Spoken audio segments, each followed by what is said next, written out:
Hi guys, a very good morning. Mamuka say. So this morning, let us take a look on this previous interview yakaitwa Godfrey Tsenengamu, Nestle Media TV.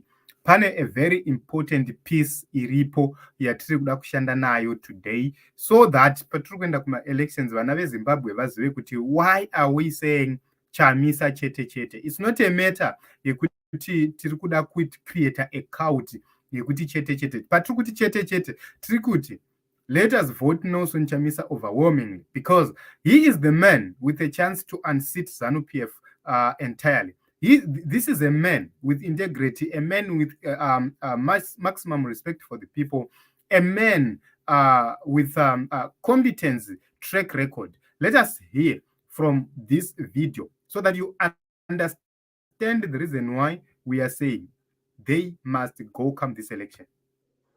Mabvutira avari kuita anorwadza nyika. Izvozvi pamba penyu pakangonzi pabuda gomba remaini. Marotswa okuhope kuti kuseri kwemba uku kune goridhe. Vana ivavo vanokunzira mapepa a1982 vasati vazvarwa vachiti ndo pakapebwa maini.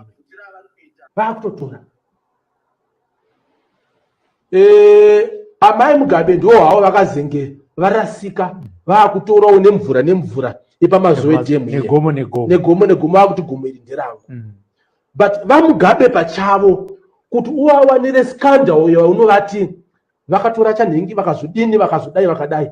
As much as ndainetsana nawo kuti mudhara chisiya uri Mozisi yanguva yaJoshua anditika. But in terms yekubvuta aiwa vakanga vasina appetite yegonzo. Leadership yatinayo izvozvi mukoma yese kusiya kwevashoma ine appetite yegonzo. Mukoma zvinoita gonzo rikapinda mumba mako hakuna chinosara.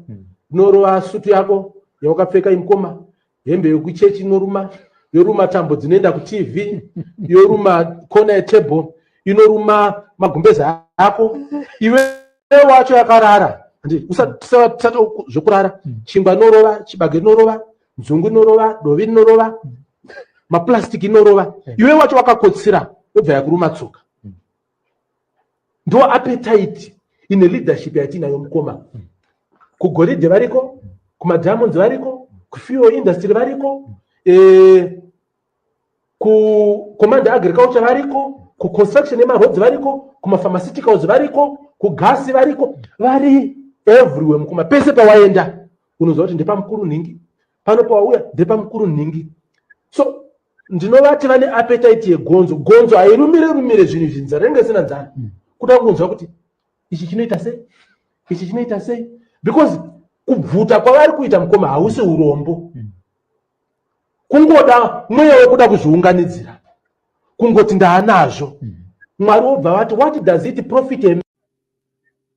So, Team Zimbabwe, you have heard this from Godfrey Tsenengamu. This is a past video which I made the decision to bring today, so that you get to understand the extent of looting which is happening in Zimbabwe, and the reason why we are saying Chamisa ngaave iye candidate yatiri kuita rally behind these 2023 elections, because ndiye munhu ega ane proven record yekuti hana mweya wegonzo.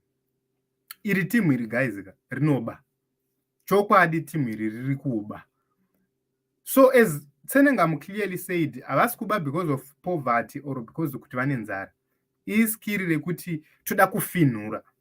So should we continue ne-team rechifino? So you would see kuti after watching this video, you need to actually reconsider and vote for Nelson Chamisa and mobilize for change. Tell your relatives varikumusha, tell your friends varikumusha, tell everybody who trusts you kuti ngavaende vanovhotera pachange. Haisi nyaya yekumhanya neslogan, haisi nyaya yekumhanya neregalia, haisi nyaya yekumhanya nechigunwe. Inyaya yekuenda paballot.